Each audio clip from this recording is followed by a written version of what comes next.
YSR Congress party బలోపేతం దిశగా అడుగులు వేస్తున్నాం. అందులో భాగంగా ఈరోజు జిల్లాలో వైఎస్ఆర్ కాంగ్రెస్ పార్టీ నూతన కార్యాలయాన్ని ప్రారంభించాం. జిల్లాకు సంబంధించినటువంటి అనుబంధ విభాగాలకు సంబంధించినటువంటి అధ్యక్షుల ప్రక్రియను కూడా మన నాయకుడు జగన్మోహన్ రెడ్డి గారు పూర్తి చేయడం జరిగింది. రాబోయేటువంటి రోజుల్లో వైఎస్ఆర్ కాంగ్రెస్ పార్టీ బలోపేతానికి అందరం కలిసికట్టుగా పనిచేస్తాం.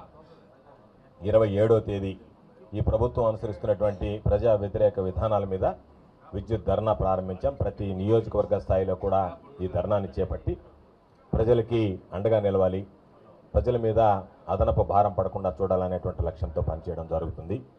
కాబట్టి అన్ని స్థాయిల్లో అన్ని విధాల వైఎస్ఆర్ కాంగ్రెస్ పార్టీ బలోపేతానికి రాబోయేటువంటి రోజుల్లో మరలా తిరిగి ఈరోజు ప్రారంభించినటువంటి కార్యాలయం రాబోయేటువంటి రోజుల్లో జగన్మోహన్ రెడ్డి గారు ముఖ్యమంత్రి అయ్యేందుకు ఈ జిల్లాకు సంబంధించినటువంటి 10 ఉమ్మడి జిల్లాలో ఉన్నటువంటి 10 నియోజకవర్గాలు, కందుకూరు నియోజకవర్గం 11 నియోజకవర్గాలు, 2 పార్లమెంటు స్థానాలు గెలిచి మరలా వైఎస్ఆర్ కాంగ్రెస్ పార్టీ ప్రభుత్వం ఏర్పడి జగన్మోహన్ రెడ్డి గారు ముఖ్యమంత్రి పీఠాన్ని అధిష్ఠించడానికి ఈ కార్యాలయం నాంది పలకాలి అని చెప్పి ఈ సందర్భంగా కోరుకుంటూ ఆ భగవంతుడి ఆశీస్సులు జగన్మోహన్ రెడ్డి గారి మీద, వైఎస్ఆర్ కాంగ్రెస్ పార్టీ శ్రేణులు అందరి మీద ఉండాలని చెప్పి ఆశిస్తూ ఆకాంక్షిస్తూ ఈ కార్యక్రమానికి విచ్చేసి ఆశీస్సులు అందించినటువంటి నాయకులు, కార్యకర్తలు ప్రతి ఒక్కరికి పేరు పేరున హృదయపూర్వకమైనటువంటి ధన్యవాదాలు తెలియజేస్తున్నాం.